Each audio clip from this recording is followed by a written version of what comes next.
다음과 같이라는 제목으로 하나님 말씀 나누겠습니다. 처음처럼이라는 상품명이 있죠. 어떤 상품인가요? 예, 반가워하시는 눈빛도 있고, 예. 우리가 저나 여러분들은 그렇게 가까운 상품은 아닌데 주류의 일종이죠. 술 이름인데 우리가 그것을 가까이 하지 않는다 할지라도 이름만은 우리가 다 알아서 듣고 또 익숙한 이름인 것 같아요. 이 상품의 이름을, 이 술의 이름을 들었을 때에 그 이름 자체는 참 좋은 것 같아요. 오래전에 나온 것 같은데 처음처럼이라는 이 말을 참 잘 지은 것 같아요. 상품은 어떤 명칭을 가지느냐에 따라서 매출에도 영향을 끼치고 사람들의 생각에도 영향을 끼치고 매우 중요한 것이죠. 그런데 이 상품명을 누가 만들었냐면은 저도 이번에 알았어요. 정치인인데 손땡땡이라는 여자 정치인이 있어요. 전남 지역에서 이제 정치 시기는 그러고 보니까 지난 게 아니네요. 또 정치의 시기가 돌아왔네요. 얼마 전에 그 목포 지역에 투기 의혹을 받아가지고 잠시 정치판을 떠나 있는 분인데 유명한 분이죠. 손땡땡. 이름이 땡땡은 아닌지는 아시겠죠? 그분이 만들었다고 하는데 이번에 저도 알게 되면서 이분이 이렇게 대단한 사람이었나? 라는 것을 새롭게 알게 되었어요. 이분이 정치에 입문하기 전에는 하는 일이 브랜드 디자이너였다라는 거예요. 브랜드 디자인. 어떤 브랜드를 만들고 고안해내고 새롭게 창안하고 이런 브랜드 디자이너였는데 이분이 만들어낸 브랜드가 상당히 많아요. 이것은 땡땡 안 해도 되겠죠. 다이소 또 이분이 만들어낸 이름이고 정관장, 딤체, 후시딘 말씀드린 처음처럼도 그렇고 또 같은 종류의 참이슬이라는 것도 다 이분이 그 이름을 만들었다라는 것이에요. 로고도 만들고 이름도 만들고 굉장히 이 정도 되면은 우연히 내가 하나 그냥 얻어 걸렸다 이 정도가 아니죠. 그 분야에 대해서 탁월한 능력과 감각이 있다 이렇게 볼 수가 있겠죠. 그런데 이 처음처럼이라는 말은 사실 이분이 처음 만든 것이 아니라 돌아가신 지 한 6년 정도 된 줄로 알고 있는데 성공회대 교수였던 심영복 교수, 감옥으로부터의 사색이라는 읽어보신 분들 많이 계실 거예요. 유명한 책을 쓰신 분인데 그분의 스필집에 처음처럼이라는 가볍게 쓴 스필집이 있어요. 그 스필집의 책 표지에 이런 말이 나와 있어요. 거기에서 이제 감흥을 받아가지고 이 말을 쓰겠다라고 허락을 받은 거죠. 그런데 이제 그 심영복 교수가 내가 쓴 이 글을 돈 주고 팔 수는 없다. 그냥 써라. 그렇게 얘기했다라는 거죠. 그래서 나중에 이제 장학금으로 그 성공회대에 이제 주었다라는 얘기는 있는데 그 처음처럼이라는 책 표지에 이런 말이 있어요. 우리는 하루가 저무는 겨울 저녁에도 마치 아침처럼, 새봄처럼, 처음처럼 언제나 새날을 시작하고 있다. 제가 이 글귀를 보는데 마음이 따뜻해지는 느낌이 있더라고요. 다시요. 하루가 저무는 겨울 저녁에도. 그 그림이 딱 그려지지 않아요? 하루가 저무는, 해가 저무는 여름 저녁이 아니라 겨울 저녁. 얼마나 스산해요. 얼마나 외로워요. 그것이 딱 느껴지죠. 하루가 저무는 겨울 저녁에도 하지만 마치 아침처럼, 새봄처럼, 처음처럼 언제나 생활을 시작할 것이다. 이 말에는 물론 당연히 희망을 담은 표현으로 이 글을 쓴 것이죠. 그래서 이 처음처럼이라는 말은 희망을 말하는 것이고, 또 제 개인적으로는 이 처음처럼이라는 말이 아련하게 기억에 남아있는 가장 좋을 때, 저는 그렇게 해석을 하고 싶어요. 이 처음처럼이라는 말이 우리의 마음속에 아련하게 결코 지워지지 않는, 흐려지지 않는 아련하게 남아있는 가장 좋을 때가 바로 이 처음처럼이라는 말 같아요. 예레미야의 시대는 희망이 없던 시대예요. 선지자들도 희망이 없는 시대를 말했고, 백성들도 바벨론의 70년 포로 생활을 하는 그런 배경을 가지고 있었죠. 하루가 저무는 겨울의 저녁 때와 같은 마치 그런 우울한 분위기의 시대상을 가지고 있어요. 춥고 외롭고 그렇게 희망이 없는 포로된 삶을 살아가는 이스라엘 백성들에게 하나님께서 새롭게 주신 메시지가 바로 오늘 본문 말씀이에요. 이스라엘 백성들이 그 전에는 어떠했느냐, 그들의 삶의 모습이 어떠했느냐는 5절을 보면 잘 나와 있는데, 5절을 보면은 싸우려 하였으나 내가 나의 노여움과 분함으로 그들을 죽이고 그들의 시체로 이 성을 채우게 하였나니 이는 그들의 모든 악행으로 말미암아 나의 얼굴을 가리어 이 성을 돌아보지 아니하였다. 이렇게 말합니다. 하나님이 그들을 죽이고, 누구를요? 자기 백성을 죽이고 자기 백성에게서 하나님의 얼굴을 가리고 돌아보지 않았다라는 것이죠. 그 백성을 대하기를 고아처럼 대했다라는 것이에요. 집 없는 사람처럼 자기 백성을 대했다라는 것이에요.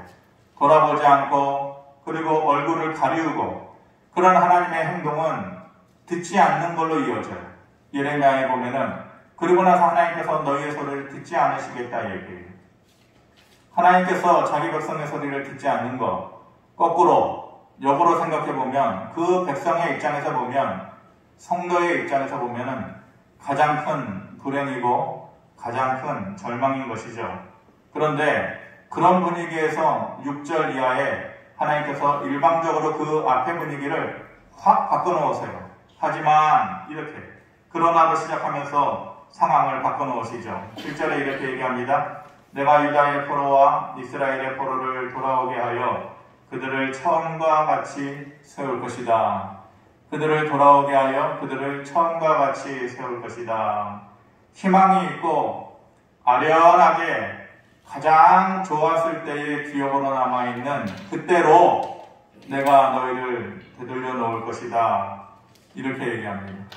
이 말만 들으면 시적으로 감각이 있고 좀 이렇게 감성이 풍부하신 사람들은 처음과 같이 아련하게 가장 좋았을 때로 돌려보내겠구나 라는 말에 감동을 받을 텐데, 마음이 팍팍한 사람들은 이 말이 무슨 말인지 전혀 감흥이 없어요. 도대체 그때가 어떤 때냐? 이렇게 나오겠죠. 그래서 구체적으로 다시 하나님께서 말씀해 주시는 것이 6절의 말씀입니다. 그러나 보라, 내가 이 성읍을 치료하며, 구체적으로 이렇게 해 주시겠다라는 거죠. 고쳐 낫게 하고 평안과 진실이 풍성함을 그들에게 나타낼 것이며, 그들을 고쳐 낫게 하고 평안과 풍성함으로 채울 것이다. 이렇게 얘기합니다. 너희가 고쳐져야 될 거 아니냐? 이스라엘 백성들을 향해서 도대체 그게 뭐냐? 너희의 선조로부터 너희에 이르기까지, 너희의 자녀에 이르기까지 도대체 그게 믿음이냐? 하나님께서 일방적으로 그렇게 얘기하셔도 이스라엘 백성들은 할 말이 없어요. 뭐라고 대꾸할 말이 없죠. 그들의 삶의 모습이 그렇게 부끄러웠으니까. 그러니까 하나님께서 말씀하시기를 좀 고쳐라, 바꿔라, 그래야지 내가 너희를 낫게 해줄 것 아니냐, 이렇게 말씀하셔도 할 말 없는 거예요.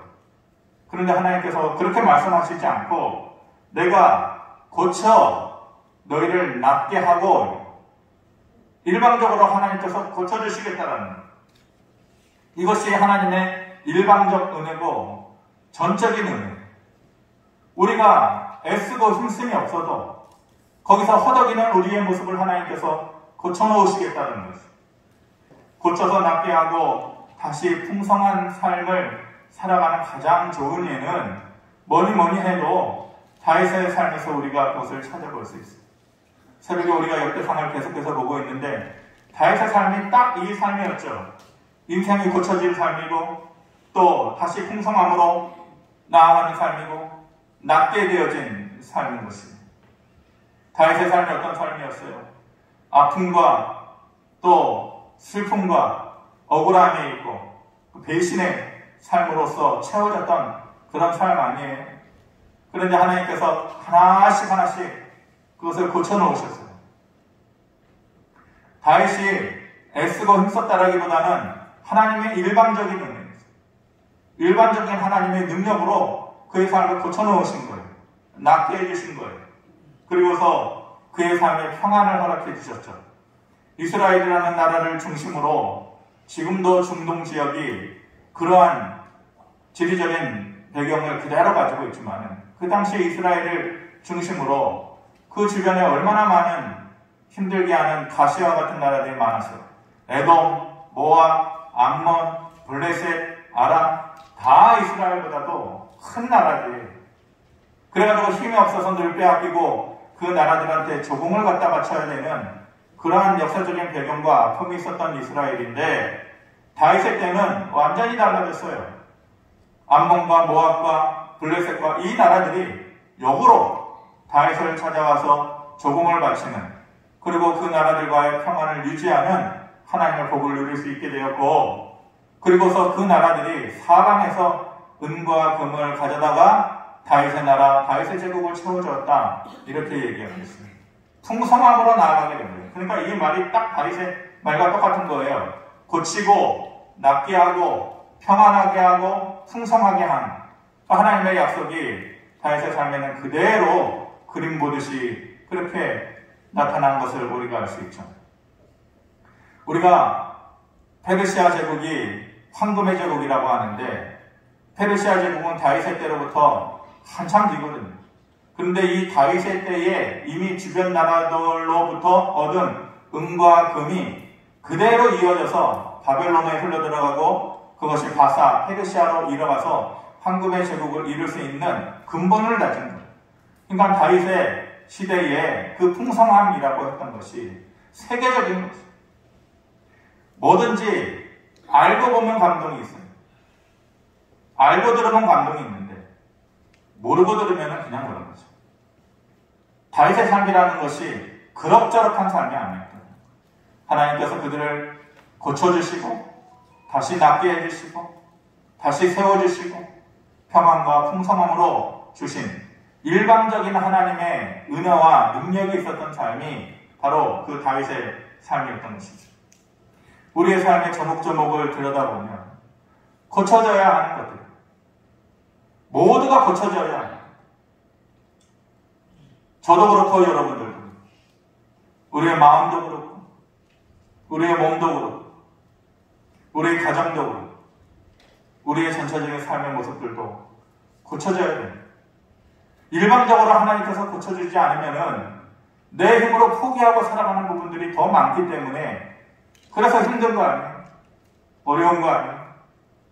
우리의 마음을 고쳐주시고 우리의 가정을 고쳐주시는 하나님의 은혜가 우리에게 있기를 바랍니다.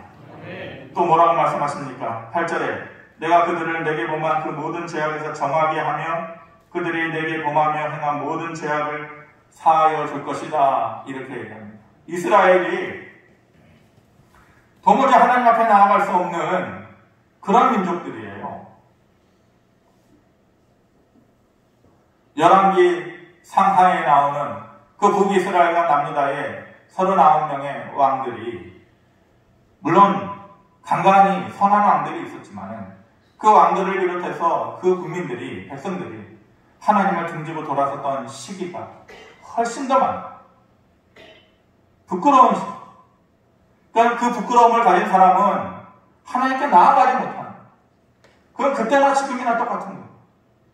여러분들 왜 사람들이 하나님을 떠나요? 왜 교회를 떠나요? 물론 사람 간의 문제가 크겠죠. 그런데 그 죄의식 때문에 그래요. 내 안에 남아있는 죄의 문제가 해결이 되지 않으니까 하나님으로부터 관계가 멀어지는 것이에요. 그게 근본적인 것이에요. 상담하다 보면 자유롭지 못한 분들이 있어요. 여러 가지 이유가 있겠죠. 그들 중에 하나가 이 죄의식의 문제. 내가 어떻게 감히 하나님 앞에 나아갈 수 있느냐. 나와야죠. 그러니까 나와야죠. 오늘 찬송 부른 것처럼 내 죄악의 짐이 무거울 때에 십자가에서 돌아서라. 이게 아니잖아요. 너의 죄악의 짐이 무거울수록 그 손 못자국 만져라. 이러지. 너의 죄악의 짐이 무거우니까 등지고 십자가를 멀어져라. 이렇게 얘기하지 않죠. 예수님은 우리의 죄악의 짐을, 그 무거운 죄악의 짐을 덜어주기 위해서 또한 사라지게 하기 위해서 십자가 지신 것인데, 정작 그 목적을 이루신 예수님을 믿는다고 하면서 우리는 그 십자가를 내 안에 그렇게 생각하지 않아요. 그런 능력이 있는 십자가를 생각하지 않아요. 하나님께서 뭐라고 하셔요? 모든 죄악을 사할 것이다. 이렇게 얘기하십니다. 관계는 완전한 용서에서 완전한 사랑으로 나아요. 사랑과의 관계도 마찬가지예요. 너와 나와 친해, 가까워. 그런데 뭔가 껄끄러운 것이 있어요. 죄악이 그것을 그 안에 사로잡고 그 관계를 멀어지게 해요. 그 어떤 것부터 회복이 돼야 되는 거예요? 완전한 용서가 있어야 완전한 사랑의 관계로 나아간다니까요. 하나님과 우리의 관계도 마찬가지예요. 하나님께서 완전한 용서를 해주신 것을 믿고 그것을 위해서 우리가 회개하는 거예요. 그럴 때 완전한 사랑과 완전한 은혜로 나아갈 수 있는 것입니다. 하나님께서 우리를 용서해 주셨는데, 사해 주셨는데 그것은 누리지 못한다. 그 성도로서의 믿음을 포기하는 거예요. 믿음의 애어른이에요. 믿음의 애어른. 애어른이 뭐예요? 아버지가 그래 알았다. 이제 용서해 줄 테니까 다시는 그러지 말아라. 감사합니다 하고 철없이 등지고 방문을 열고 나아가야 되는데, 그래 알았다. 이제 용서해 줄게. 그러지 말아라. 그러는데, 아버지 어찌 제가 그럴 수 있습니까? 그럼에도 불구하고 이거는 애어른이죠. 애어른. 믿음의 애어른이 있다니까요. 하나님께서 독생자 예수 그리스도를 통하여서 십자가 지게 하시고 그 일을 통해서 우리에게 완전한 용서를 우리에게 허락하시고 완전한 제사함을 허락해 주셨는데, 그걸 누리지 못하는 거예요. 자유롭지 못하는 거예요. 그러면서 교회에 나오고 예배에 나오고 기도하면서도 그 무거운 마음으로부터 노임받지 못하는 거예요. 성도의 누릴 권리를 포기하는 것이고, 저는 더 심하게 얘기하고 싶다면은 십자가를 모르는 거예요. 십자가의 은혜를 누리지 못하는 거예요. 하나님께서 우리를 용서해 주시고 모든 죄를, 그 당시에 이스라엘 백성들이 지었던 모든 죄를 사하여 주심으로 인하여서 이제는 새롭게 모든 것이 시작되는 처음처럼과 같은 그러한 은혜를 허락해 주신다라고 하나님께서 말씀해 주시는 것입니다. 가장 좋은 지식은 배우는 지식이 아니에요. 나이 들어서 배우는 게 얼마나 기쁘고요, 얼마나 좋고요. 그럴 수 있죠. 근데 가장 좋은 지식은 배우는 지식이 아니고 가르쳐주는 지식이에요. 저는 그렇게 생각해요. 복도 마찬가지예요. 가장 좋은 복은 나만 누리는 것이 아니고 남에게 유익을 끼치는 것이 가장 좋은 복이에요. 그리고 내가 복 받았다고 내 스스로 자랑하기보다 남들이 인정해주고 박수 쳐주는 복이 진짜 복이고 가장 귀한 복인데, 하나님께서 그 백성들을 향하여서 내가 그렇게 해줄게 이렇게 얘기하세요. 9절 말씀 우리 같이 한번 읽어보겠습니다. 시작. 이 성읍이 세계 열방 앞에서 나의 기쁜 이름이 될 것이며 찬송과 영광이 될 것이요, 그들은 내가 이 백성에게 베푼 모든 복을 들을 것이요, 내가 이 성읍에 베푼 모든 복과 모든 평안으로 말미암아 두려워하며 떨리라. 그들이 그렇게 한다는데 그들이 누구예요? 9절 말씀에 세계 열방이 그런, 세상 사람들이 그런 거예요. 세상 사람들이 하나님께서 너희에게 베푼 복을 들을 것이고 그 복으로 말미암아 두려워하며 떨리라 이렇게 얘기하는데, 이게 무슨 말이냐? 이스라엘 백성들이 출애굽했어요. 40년의 시간을 지나고 가나안 땅으로 들어갔어요. 세상 사람들이 뭐라고 얘기했어요? 야, 저 백성은 코딱지만한 백성인데 나라인데 하나님이 저들을 선택해주고 또 하나님의 은혜를 받아가지고 그 큰 나라 애국에서 탈출해 나왔대. 뿐만 아니라 40년 광야 생활하면서 기적처럼 만나와 메추라기와 불기둥과 구름기둥으로 그의 백성들을 가나안으로 인도해냈대. 주변 사람들이 다 소문으로 알 거 아니에요. 그 당시에 인터넷이 없고 전화가 없어도 그 정도는 알아요. 사람의 소문이, 사람의 말이 어떤 정보보다 빨리 퍼지는 거예요. 그 당시에 세상 사람들이, 세계 열방 사람들이 다 알았다라는 것이에요. 그런데 그 사람들의 말이 조금씩 변하기 시작했어요. 야, 그랬던 그들인데 그 하나님이 저들을 버렸대. 그들을 버려가지고 남의 나라에 포로 생활 가고 이제는 이스라엘이든 유다든 황폐하여서 짐승도 없고 사람도 없는 그런 땅으로 그렇게 되어졌대 라고 그들이 그렇게 얘기를 한다는 것이에요. 그런데 그랬던 그의 모습을 이제는 하나님께서 바꿔놓으셔서 베푸신 복과 평안으로 인해서 오히려 그 사람들이 두려워서 떤다 이거죠. 전에는 부끄러운 모습 때문에 두렵고 떨었는데 이제는 너무 드러낼 것이 많고 너무 자랑할 것이 많고 그래서 세상 사람들이 인정해 주는 거예요. 저 사람들을 하나님께서 다시 붙잡아 주셨대. 예전처럼 처음처럼 다시 살려주셨대. 다시 채워주셨대. 근데 그것이 너무나 크고 놀라운 일이라서 그들이 듣고 두려워 떨었다는 것입니다. 전에는 저와 여러분들이 혹 행여나 안 좋은 일로 나쁜 일로 소문나고 그것 때문에 부끄러울 수 있습니다. 가정도 그렇죠. 저 가정은 자녀들이 이렇게, 부모가 이렇게 이런 말로 부끄러울 수 있습니다. 그런데 그랬던 우리들의 모습을 하나님께서 야, 저 가정에 이런 기적이 있었대. 이런 회복이 있대. 이런 고쳐짐의 내용이 있었대. 자녀들이 이렇게 되었대. 부모가 이렇게 되었대. 그러면서 그 주변의 사람들이 인정해주는 법, 이 사람들이 그 말을 듣고서 두렵고 놀랄 정도로 되어지는 법, 그런 하나님의 은혜가 우리에게도 있어야 되지 않겠습니까? 꿈이라도 꿔야 되지 않겠어요?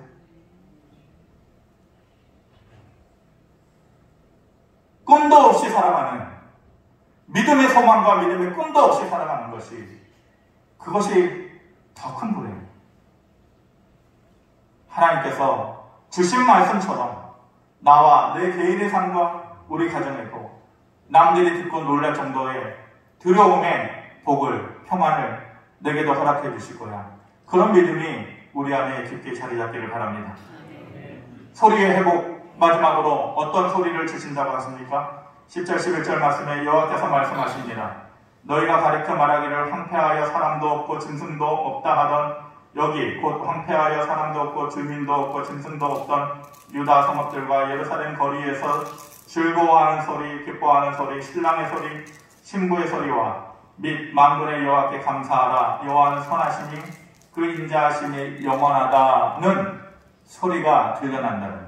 사실 이스라엘이 남유다가 아수르의 침공 때도 그랬고 바벨론의 침공 때도 그랬고 계속해서 무너지고 그러다 보니 그 땅이 완전히 황폐하게 되어져서 사람도 없고 짐승도 살 수 없는 그런 황무지와 같은 땅이 되어졌다라는 것이에요. 실제적으로 그랬다라는 것이에요. 그래가지고 겨우 능력 없는 사람들은 다 딴 데로 가고 잡혀가고 겨우 목숨만 유지하는 사람만 사는 황무지와 같은 그 땅에서 아무 소리도 날 수 없는 그 땅에서 이제는 무슨 소리가 나냐? 예루살렘 거리에서 즐거워하는 소리가 들릴 것이고 기뻐하는 소리가 들릴 것이고 신랑과 신부의 소리가 어떤 소리예요? 인생에 있어서 가장 기쁜 소리가 나는 때 아니에요? 하나님을 향하여서 감사로 외치는 소리가 들릴 것이다. 이렇게 말씀합니다. 어떤 소리가 들리느냐? 우리의 인생에서 우리의 입에서 어떤 소리가 들리느냐? 그것이 매우 중요해요. 요즘은 집과 집이 꽉꽉 막혀가지고 서로 모르죠. 근데 예전에는 우리가 알다시피 저 집에서 그릇 깨지는 소리, 그리고 저 집에서 혼나는 소리, 저 집에서 무슨 부끄러움이 있었던 소리, 그 소리들을 다 알았잖아요. 담 하나 벽 하나 사이로 다 듣고 살았어요. 근데 요즘은 벽이 두꺼워지고 집이 좋아져가지고 그런 소리들을 들을 수 없는데, 소리와 소리가 서로에게 공유되지 않고 전달되지는 않지만은 내 안에 머무는 소리, 나만 눈치챌 수 있는 소리, 나만 아는 소리들 얼마나 많아요. 차라리 남이 들었으면은 덜 아파요. 그 순간만 부끄럽지 오히려 위로가 될 때가 있어요. 야, 니네 그릇 깨졌다며, 니네 아들이 이랬다며, 그래 못 살겠다. 차라리 그게 나아요. 그런데 지금은 그 소리들이 내 안에만 머무니까 더 힘들고 더 아프고 더 굶고 더 병이 되는 거예요. 그 소리가 어떤 소리예요? 우는 소리요, 아픔의 소리요, 쉬는 소리요, 불평의 소리요. 그 소리들이 우리 안에 가득가득 채워져요. 그 소리들을 하나님께서 웃는 소리와 노래하는 소리와 감사의 소리로 내가 바꿔줄게, 그렇게 말씀하세요. 제가 엊그저께인가요? 아내랑 얘기하는데 제가 그랬어요. 내 입이 왜 이렇게 변했지? 나 좀 바꿔줘봐 이랬어요. 근데 선거철이 다시 돌아왔잖아요. 선거철이 돌아와서 보니까 뭐 알지도 못하는 사람들이 현수막에 등장하고 구의원이니 시의원이니 무슨 구청장이니 막 이렇게 나오는데, 어떤 사람을 보면서 제가 문득 불평의 소리를 했어요. 아, 저런 사람은 왜 나오는 거야? 근데 사람이요, 참 어리석지만 이 정치에 사람들이 관심이 없어지잖아요. 아니 그럼 자기가 하면 되잖아요. 자기가 돈 몇 억 쓰고 하면 되잖아요. 능력이 없으니까 못하는 거 아니에요? 그 사람들은 능력이 있으니까 하는 것이고. 관심이 없어지니까 제대로 되지 않은 사람들이 나와가지고 정치를 하겠다고 하고, 그 사람들이 또 선택받고, 그 사람들이 또 일을 못하고, 그러면은 또 사람들은 뒤에서 꿍꿍 소리 내고, 이게 자꾸 악순환되는 거예요. 할 만한 사람이 하면 가장 좋죠. 근데 어떻게 그렇게 됐냐고. 그러니까 답답한 현실이 정치 현실이. 구의원들을 왜 그렇게 목을 메고 죽어라고 구의원들을 하려고 그러냐 알아봤더니, 모든 서울시에 있는 모든 구들이, 제가 연봉을 찾아봤는데 구의원 연봉이 얼마인지 아세요? 다 5천만 원이 넘어요. 옛날에는 봉사하겠다고 초기에는 봉사직이라고 이렇게 했는데, 근데 그것만 되겠어요? 그렇게 하면은 이권이 또 여기까지 하겠습니다. 그래가지고 제가 자꾸 이런 말을 하면서 막 하다가 제가 문득, 내 입이 왜 자꾸 이렇게 됐지? 왜 자꾸 내 입에서 불평하는 소리가 나오지? 대화하면서 내가 이런 말 할 때 좀 막아줘, 그렇게 하지 말라고 좀 고쳐줘, 이렇게 제가 부탁을 했어요. 근데 불평의 소리가 좀 많아진 건 사실인 것 같아요. 근데 여러분, 내 입에서 나오는 말이 나라는 사람을 표현해 주는 거예요. 평가해 주는 거예요. 내 입에서 나오는 말이 무슨 말이냐가 내 인생을 얘기해 줘요. 그런 말이 있죠. 지금 내가 읽고 있는 책이 미래의 나다, 그런 말이 있는데, 여러분, 지금 내 입에서 나오는 말이 어떤 말이냐가 바로 너예요. 너. 사람들은 얘기해요. 나 괜찮은 사람이야. 나 뒤끝 없고, 그래도 나는 의리 있고, 그리고 나는 하나님 앞에서, 사람들 앞에서만 그렇지 진실되고, 그거 다 거짓이에요. 자기 자신만 바라보고 자기 자신만 인정하는 것이 그게 옳아요? 아니에요. 나라는 사람을 정확하게 알기 위해서는 내 입에서 나오는 소리가 어떤 소리냐, 그것이 나예요. 내 입에서 나오는 소리가 내 인생을 얘기해줘요. 만약 인생에 등급이 있다, 1등급, 2등급, 3등급부터 20등급까지 있다, 내 입에서 나오는 말이 내 삶의 등급을 얘기해주는 것이에요. 우리의 입에서 그치지 않는 한숨의 소리, 그치지 않는 아픔의 소리, 어두움의 소리, 억울함의 소리, 이것을 우리의 힘으로 다 끄집어낼 수가 없어요. 이 불평의 소리들을 우리 안에서 뭔가 좋은 화학약품을 넣어가지고 더 높였으면 좋겠는데 그렇게 할 수가 없어. 우리가 살아가면서 그 능력이 우리에게 없어요. 하나님께서 전적인 은혜를 우리에게 부어주셔서 일방적인 은혜를 너희에게 부어주셔서 내가 너희의 삶의 예루살렘 거리 안에 신랑의 소리와 신부의 소리가 있게 해줄게. 기뻐하는 소리와 노래하는 소리가 있게 해줄게. 하나님께서 그렇게 해주셔야만 가능합니다. 예레미야가 5장 27절에 여호와여 우리를 주께로 돌이키소서 그리하시면 우리가 주께로 돌아가겠사오니 우리의 날들을 다시 새롭게 하사 옛적 같게 하옵소서. 우리의 날들을 다시 새롭게 하사 옛적 같게 하옵소서. 우리의 삶에 우리의 가정에 이런 은혜가 있기를 바랍니다. 다시 우리를 새롭게 해서 옛적 같게 해주시는 하나님의 은혜 다시 고쳐주고 처음과 같이 세워지고 모든 우리의 삶에서 지었던 우리의 잘못들 그것이 지워지고 우리 각자의 기억 가운데에 처음처럼 아련하게 남아있는 가장 좋았을 때에 그때로 하나님께서 되돌려 놓으시는 그 은혜가 저와 여러분들에게 있기를 주님의 이름으로 축원합니다. 아버지 하나님 처음처럼 새롭게 해서 옛적 같게 돌려놓으시는 일방적이고 전적인 하나님의 능력과 은혜를 우리를 불쌍히 여기셔서 우리에게 부어주시고 우리의 삶이 처음과 같이 고쳐지게 하여 주시옵소서. 예수님의 이름으로 기도합니다. 아멘.